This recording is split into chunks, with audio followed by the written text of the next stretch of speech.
Welcome to the Integrated Wellbeing YouTube channel and podcast for people in grief and the professionals who serve them.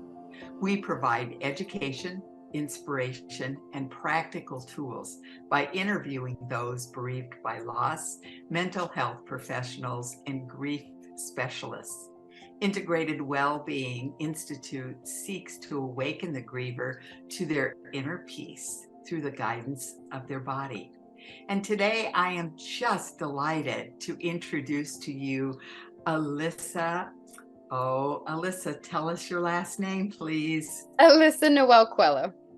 Coelho. I had practiced it, but I didn't remember it. And Alyssa and I were introduced by a colleague that knows each of us, Michelle Ann, and she was an author on the program recently too.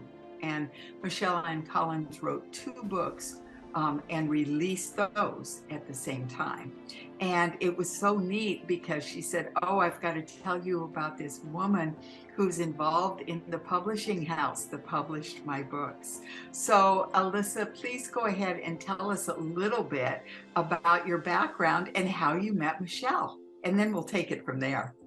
Okay, Georgena, thank you so much for that introduction. I'm so excited to be here. Michelle is a really good friend. We've worked with each other in many capacities over the years, but my favorite was definitely helping her get those 2 babies off the ground. Our publishing house is called Saved by Story, and it's about a little over a year old now. And we have over 10 best-selling authors now. And so, it was exciting. She had a really successful launch, and we've been excited to get feedback on her books. I love the name of your company, Saved by Story. And how often isn't it the truth that our stories save us, especially when we're sitting around hearing the stories of others, seeing ourselves in those stories, and then we go, okay, if they can do it, I can do it. Yep. And it's a family-run operation. As you were talking about it, I realized that 2 years ago this Thanksgiving, it was sort of born. We were all home, and we had navigated the publishing industry before because we supported similar clients, entrepreneurs, authors who were going through the publishing industry, but we were helping them on their business side.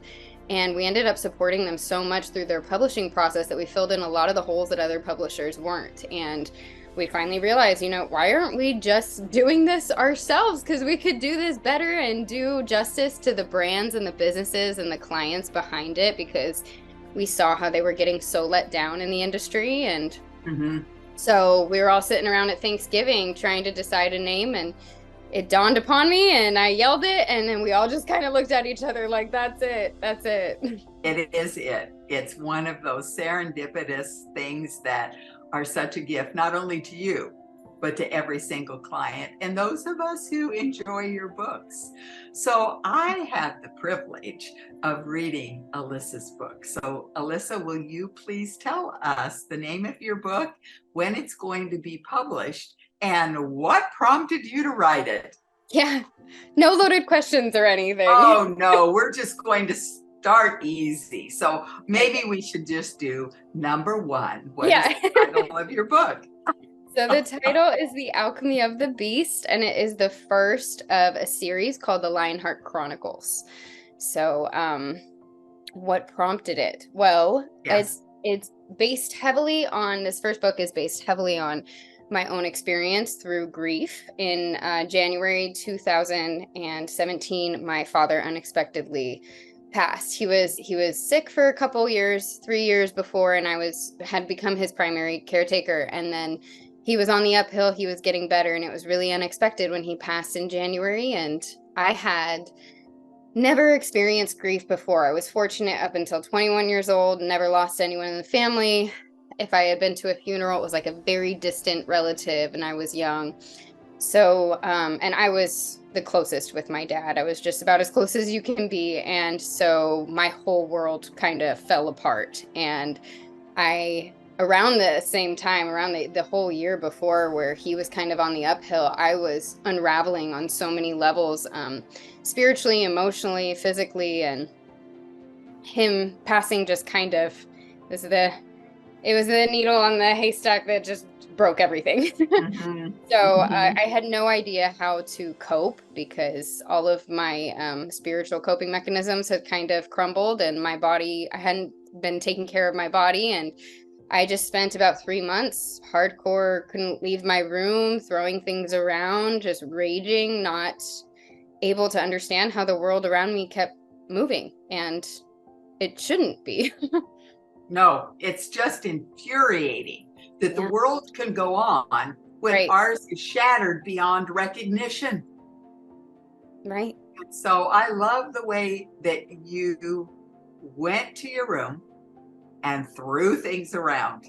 Oh, yeah. And it's really interesting because that's one of the reasons that we do this interview, is so that the people grieving and the professionals who serve them hear what really works. Practical tools. Yeah. Go throw some things at the wall. You know, sometimes it's just got to happen. Mm-hmm. Sometimes it's just got to happen. Mm-hmm. Yeah, yeah. And so, what prompted you then to move out of your room after that 90 days, that 3 months? I'm really curious. So, do you have any of those really obnoxious people in your life that you absolutely love and adore and know they're always right? And they always offer a book recommendation when you like least want to hear it? My Oh, sister, yes. yeah, exactly. So my sister is one of those. Oh, And okay. at the time, she said, "Have you heard of Dan Millman?" And I was like, "No, haven't heard of it. If you're going to recommend his book, I don't really want to hear it." So she just sent it to me. And it was The Way of the Peaceful Warrior. I read it Yes. in about 3 days, and I had the other books ordered to show up on my doorstep. And within like, I think within a week, I bought his. I did a bunch of research and found out he had a retreat in Costa Rica in the following August. And I was like, I have to go. I don't really know why. And it wasn't a desire. It wasn't this huge, like, longing to meet him. I didn't realize until I was there and I started talking to other people that there were a lot of fanatics there, like, of his work. And I didn't read any of his other books. I didn't know much about his past other than, The Way the Peaceful Warrior is based heavily on his own experience too. So I didn't know much about it. I just knew that it was the right next step. And obviously, my family wasn't super in agreement. I'd never traveled outside of the country alone, and in a country with, completely different language. You're going into a jungle with people you Yes. don't know. And Mm-hmm. so I just knew it was the right step, and I signed up and made it happen. And so that's what prompted me to get out of my room and sort of, because I spent months going through all the stages of grief, the anger, the denial, the bitterness, the resent, all of it. And so this was I don't know what's next, but what I'm doing is not working. And so I don't know if there's going to be any answers there. I just know that I have to go.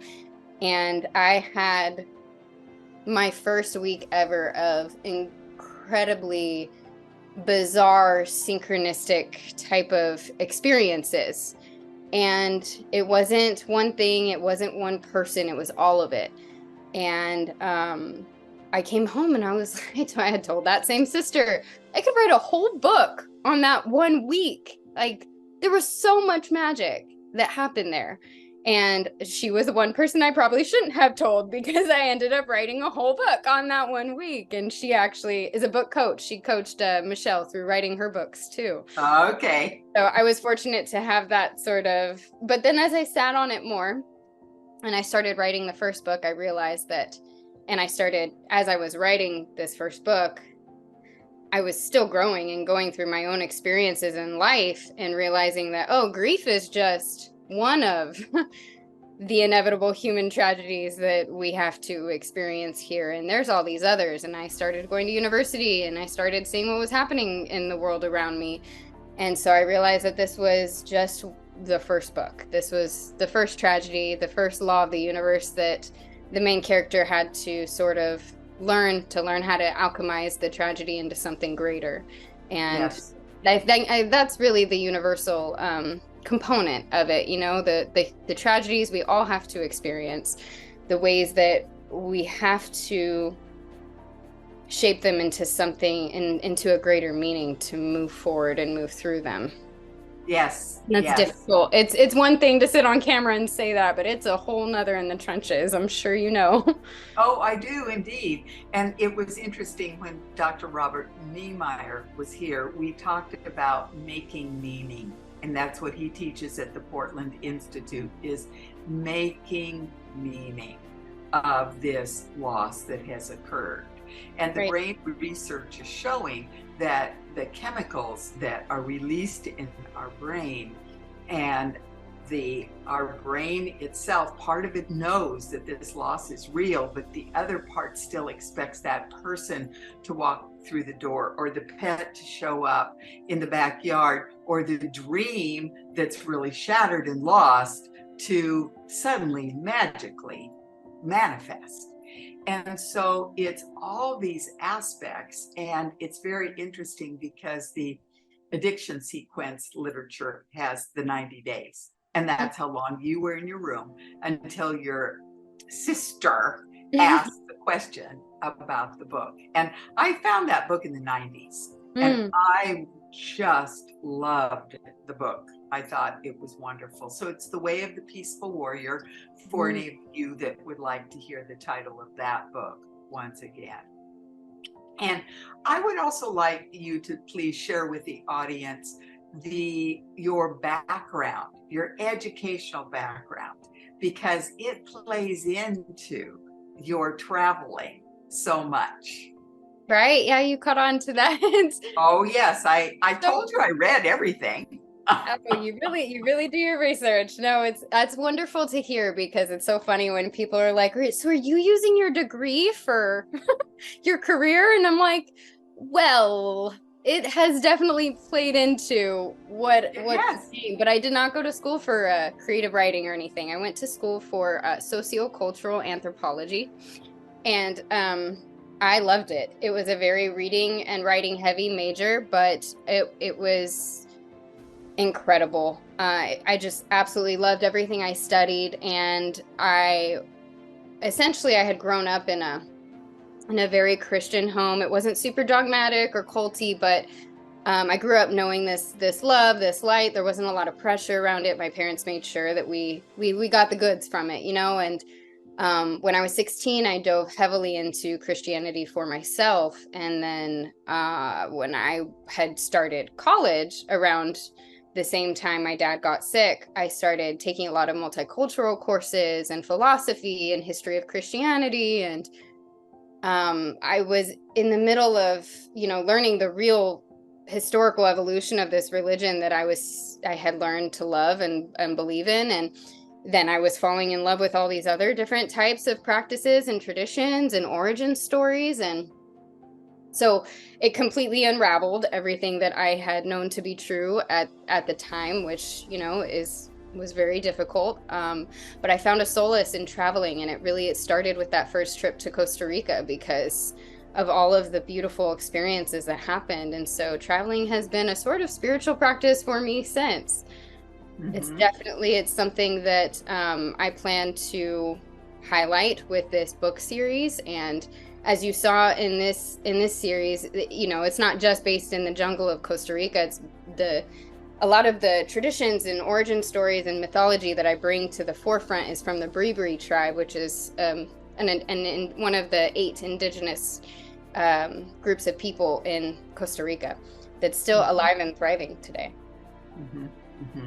And that's what I appreciated about the book. I appreciated the fact that you were so complete is the word that's coming to me. I had such a sense of being there with you. I had such a sense of experiencing the healing that the character in the book, Scarlett, experienced, and I could feel and smell and taste the experiences that were on the page. So that's why I was so excited about interviewing you today. Not only are you a person who was confronted with the illness, which in its own way creates a grief for everyone, and then the ultimate passing of your father, but you also then had this richer experience because you shared in the book things that had happened to you personally in relationship. And I was so excited about this because you took this grief, and there's all these grief books out there. There's memoir. I wrote a memoir. And there's the research books that I've alluded to earlier. And yet here's this fiction book. And so I was really, really delighted to be able to read it. And for those of you that are grieving and the professionals who serve those people, this is another avenue for people to move through and beyond their grief. So thank you very, very much for creating fiction for us. Thank you, Georgena. That's incredible feedback. Yeah, I was very intent on, and I'm an academic writer. I've always loved that type of writing, and I've been good at it. And fiction was always this far off thing that I was like, no, that takes an entirely different type of brain to write fiction. But I was so intent on not teaching people, on not taking a status of, oh, hey, I figured this out and I've discovered this and this is what works for me, so it has to work for everybody. And because, I work in that industry, I watch that industry, I get nauseated by those things all the time. And so my goal was to write something that shared the experience, that brought readers through the experience of grief, because, and like you said, it's not just grief, it's all of the different identities that come with grief. It's never just the loss that happens in your world. It's every single thing that it affects my relationships with other men. It affects what when I'm looking at my work, feeling like I don't have meaning because I just experienced this giant thing. And I'm like, what the heck does doing design on a computer screen, how is that impacting anyone? So it affects all these different parts of our identities. And, even if we're not aware of it, it does it on some level. And there's a lot of points in connection in there to what everyone goes through when they go through this process. And so my goal, like I said, in the Dear Traveler that you probably read, is that people know that they're not alone, no matter what point along that journey they're experiencing it. But I did write this the first time around as a memoir. The first oh, you did? The first iteration. The first probably 2 iterations of it, I wrote the story raw, exactly how it happened. And then it went through about 5 or 6 heavy revisions of fictionalizing it. And I made it a little more distant from me every single time. And I gave and I could build the world, and I could build the characters' world and their attributes and their history. And then I actually went back to Costa Rica for 3 months. Yeah, this is always something that I forget to mention in conversations, that people are like, wait, what? But I went and lived in Costa Rica in the jungle for about 3 months. I don't recommend it, but because okay, people grieving, do not do this. Don't do this. Yeah. Disclaimer. But I had to, by the time the whole manuscript was done and revised and everything was really set in place, it had been 5 or 6 years since I actually went to Costa Rica. And I was like, Costa Rica is known for its biodiversity. I can sit here and do all the research I want online, but if I'm not there and pulling in the flowers and the animals and the plants and the trees around me, you can't make those things up from the internet. So I decided to go throw myself in the jungle for a good 3 months and bring the world into the book. So it's always rewarding when someone like you says, I could taste and smell and feel everything there with you. Oh, yes, yes, yes. It was just wonderful. And again, what's striking me is that you were there for 3 months, that 90 days. Oh, And it was that intention to really get it, to bring it back and then put it on the page. And I want to circle back just for a minute for those people that have never been to an integrated well-being YouTube or podcast before, because one of the things my clients have taught me over these decades now that we're moving into this, it's been 25 years actually, is that the three facets of grief that I've observed people in my private practice experiencing. And the first is navigating that ocean of emotion. So navigating the ocean of emotion. And then the second is what you just alluded to. Grief brings up the deepest, darkest parts of ourselves, longing to be heard and healed. And that's what I heard you say. It's not just grief. It's not just the loss. It's so much more. And then finally, we get to the third facet, which is to answer the question by living it, who am I now? Now that this has happened, how do I integrate this loss and move out into the world again? So it's a very, very, very, very interesting. And what I really appreciated is the attention to forgiveness. And the reason is that right now in this chaotic world where harmony is sometimes at a minimum, I appreciated the fact that you brought forgiveness in, because forgiveness is never for the other person. Forgiveness is for us. And last week I did a big piece of forgiveness work and wrote myself a letter forgiving myself for this and this and this. And part of it was for being so disappointed about what I hadn't accomplished. And so that's a different kind of loss. But I wrote some things down from the book. And the first one I wrote down was, meet those wounds with forgiveness and you will find peace. So if you remember that and can tell us more about that, where that line came from, because it's very poignant. Yeah, I bet my nephew's I'm just thinking about how much my 21-year-old nephew is going to laugh when he hears this podcast, because he knows how much I don't like that F word. I am not. Oh, real? Oh, I've never heard it called that.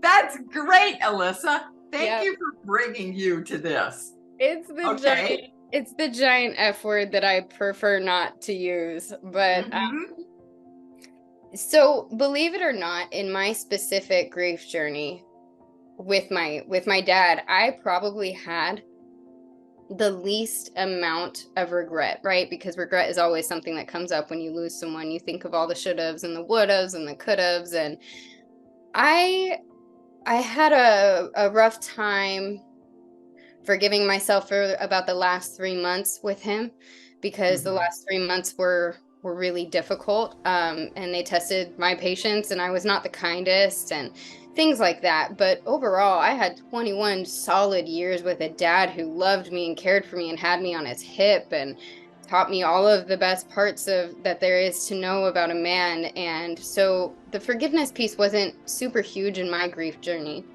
but it was in some of the people around me. And I watched. So that piece in the book and the night and the workshop that is brought up. I didn't actually write that until the end, until one of the end revisions of the book, when it was cycling out. And I was like, there's something missing here, right? Because I talked about a lot of the different parts of grieving, the what happens to your body and the lack of self-care and the lack of meaning and the lack of attention to your relationships and friendships and all the things, but I didn't talk about the forgiveness piece. So it was something that I went in there and I put there, and it was probably one of the hardest things for me to write. And it was one of those things, we were talking about how story saves us. Well, Yes. it saved my buns a few times here because I had to watch it. I went back and I watched a few movies where there was a big forgiveness piece because I'm not a fan of forgiveness. I have been through. Oh, it's the F word. It's the F word. I have been through other things since losing my dad that have really made me, they've hardened my desire for justice over forgiveness. And as you know, that is a delicate balance to find in the self, in the world. But I definitely err on the side of justice now. And so the forgiveness piece was a softening for me. And I had to actually, maybe you're familiar with Ted Lasso. Oh, yes, absolutely. Yeah. I love that guy. Right. Yeah. So I raged during the last couple of seasons there where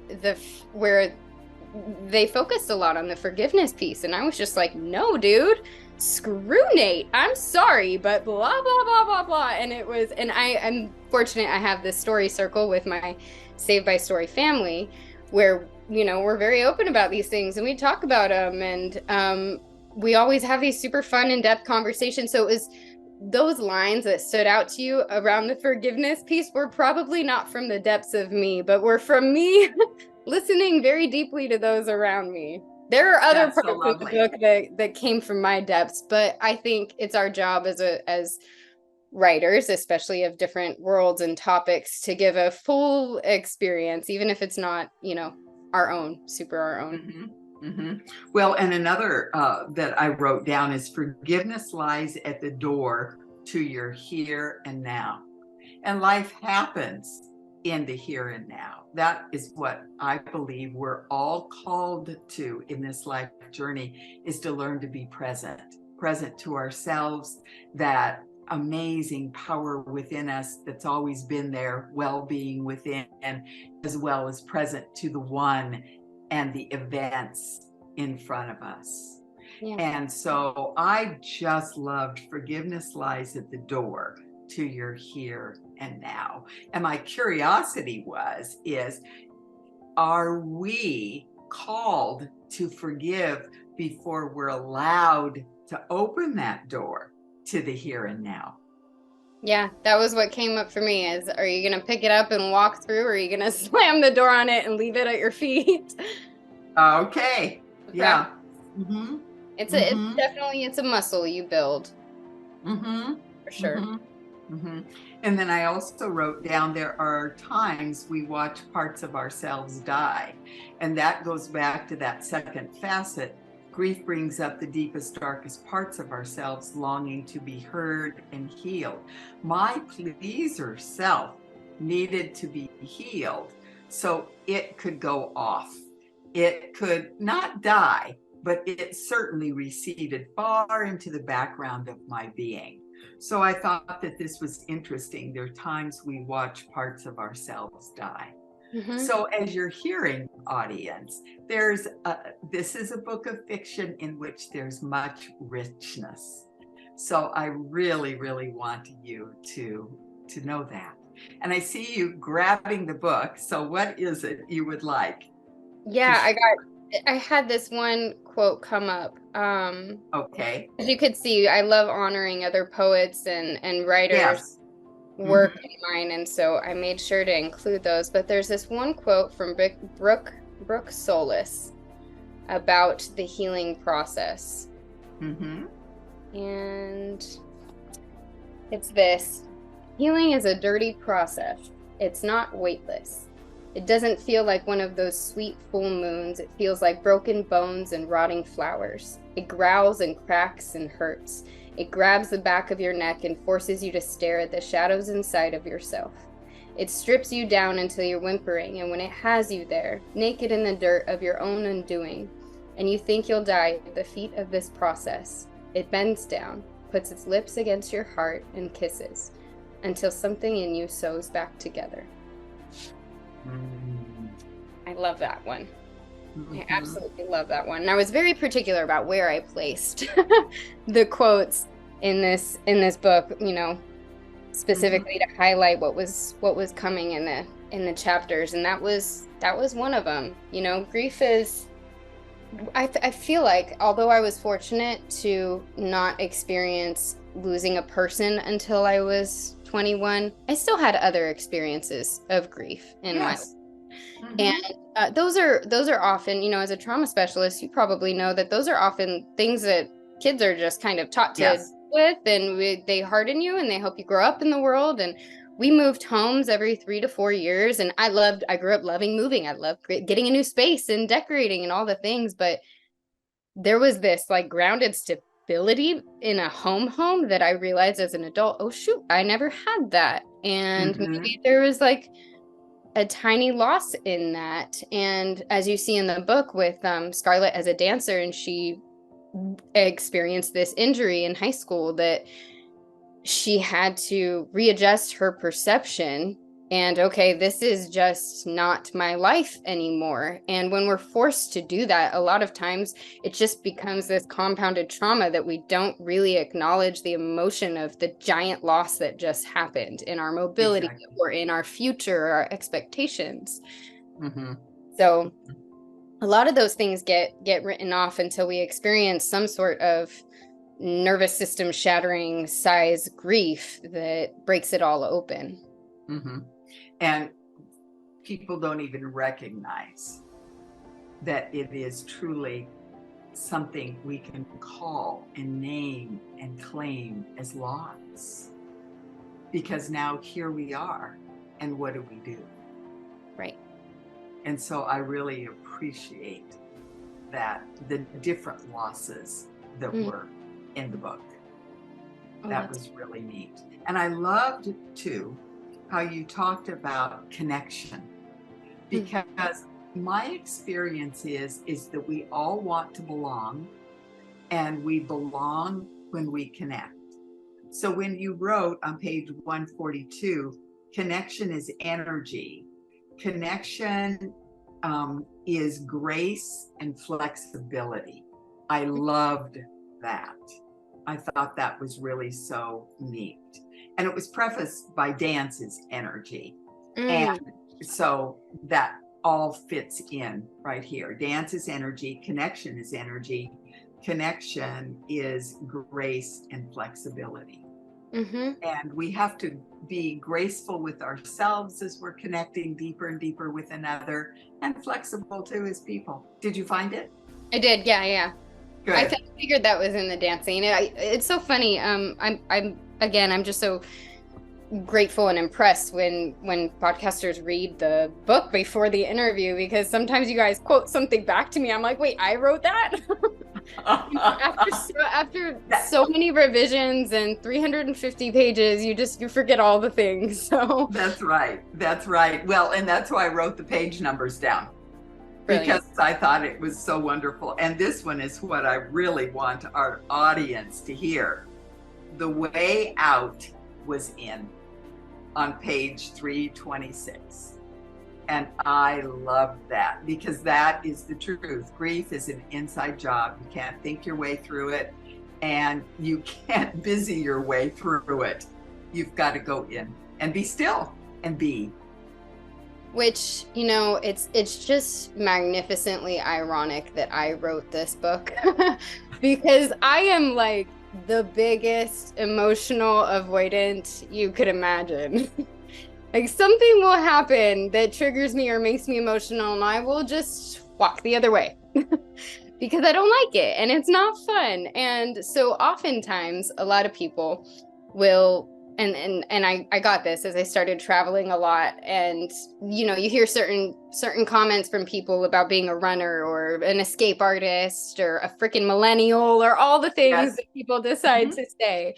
And while there was an element to that, I think the deepest part of what I discovered in regard to the travel piece with this journey was that I needed to take myself out of the ordinary, which in my life was being a straight A student. I was a business owner when this loss happened. I was a full-time student and caretaker, and my whole world just shattered, and I couldn't fathom anything else.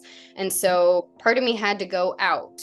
Part of me had to travel and put myself in an unfamiliar situation, because you have to be present when you're traveling, or you will get really screwed over in so many different ways, especially if you are traveling in a different country with a different language. And so it kind of it brings you right to the moment in a lot of ways. And that's something I've discovered over the year that's become a practice for me. And I was just telling my mom the other day, God, sometimes the city makes me so antsy. I have to go drive in it because I've been in it since I was young, and I know all of the roads, and I got good memories here, I got bad memories, whatever. I live with them. But sometimes I get so antsy, and I got to take myself to the mountains we have here where I don't know any of the roads. And this is not something I recommend you do at home.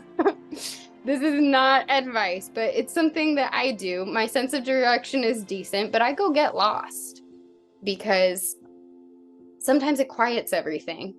It's what I've found that helps me to kind of go inward. And so that's what the practice of travel, that's how it became sort of a spiritual practice. And it's something I'm a huge advocate for people who are grieving and they're stuck in a loop in their life that they don't know how to break out of, you know? Mm-hmm.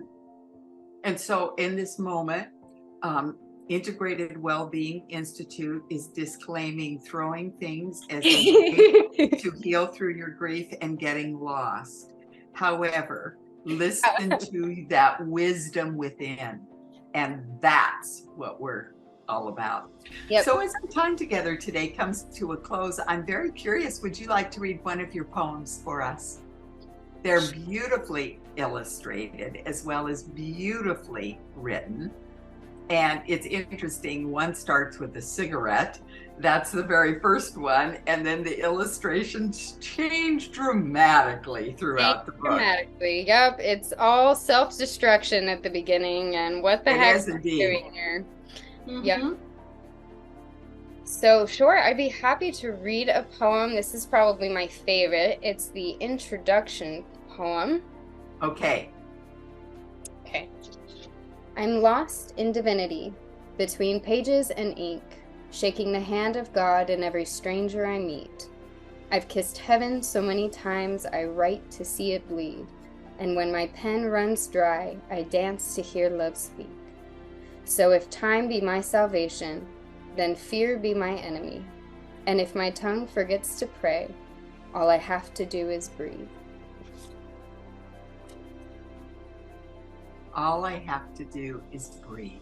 All I have to do is breathe. Yeah, it's so funny I wrote about the present moment and breath, because Scarlett's experience in the meditation room is that was hysterical. Very much so based on real experience.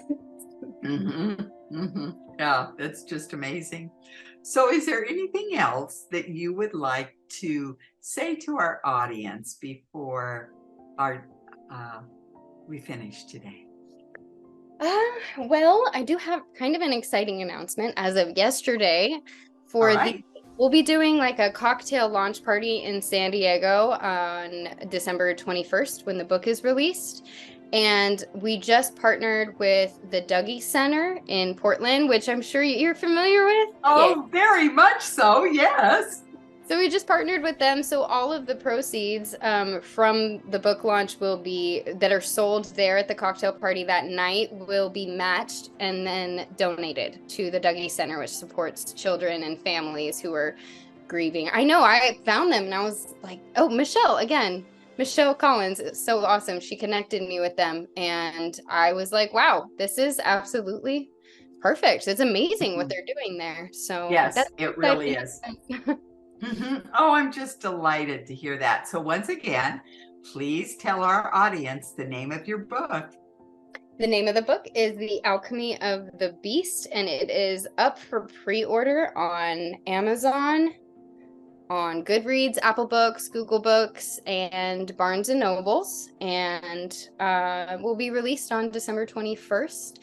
If anyone has any questions or wants to reach out, you can find me on social media. With my handle is just my name, Alyssa Noelle Coelho, and my website is lionheartcreations.org if anyone wants more information. Thank you so much for being here today. And thank you very much for giving me the opportunity to read a lovely novel. I do that very rarely, and it was truly a treat. So you take deep care, and best of luck with the book launch. What a treat to be in San Diego. Yes. Going to be at the Crow's Nest bookstore? No, it will be at the Symphony Towers at the University Club on top of Symphony Towers. Well, that's even better because the view is spectacular. It will be, yes. Okay. Thank you so much. You're welcome, Alyssa. Thank you.